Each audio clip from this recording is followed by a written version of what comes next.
I ran into two fundamentalist Baptists once on the street corner, and they were yelling at me about why we have Jesus on a cross. Jesus is risen, you know, the risen Christ. We keep him off the cross. You Catholics, you put him on the cross. And we have a risen Christ. We serve a risen Christ, and yours is still dead. And I said, thank you. You know, because a lot of times they love to yell at Catholics, but they don't like to listen to see what Catholics actually believe. But one lady actually came up to me afterwards, and she actually said, you know, why do you Catholics have Christ on the cross? I mean, he is risen, and yet you still keep him there, so why? And I said, I'm not going to answer that for you. At least not right now. I'll answer it for you in a few minutes.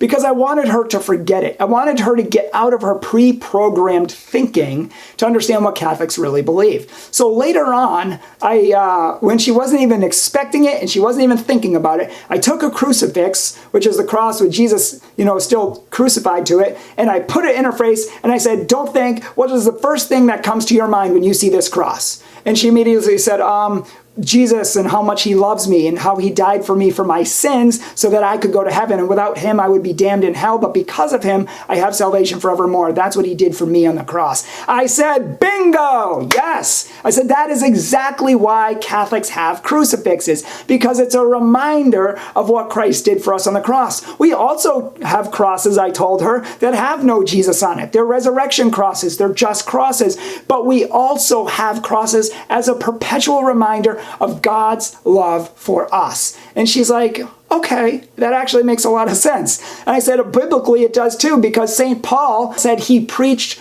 Christ crucified, not resurrection. He preached Christ crucified because he, the crucified Christ, is the only antidote to our sin and is the only way to our salvation. And this is a sign for the whole world to see that. And again, she said, all right, you know what? That makes a lot of sense. So we're not keeping him there because he's dead. He is alive. He's risen forevermore. And we worship him and adore him as the risen Christ, as the only God of gods, as the only King of kings, as the only Lord of all, as he is. And Acts 4:12 said, there's no other name under heaven by which man can be saved except through Jesus Christ. And it was all because of what he did for us on the cross. And we remember him on the cross.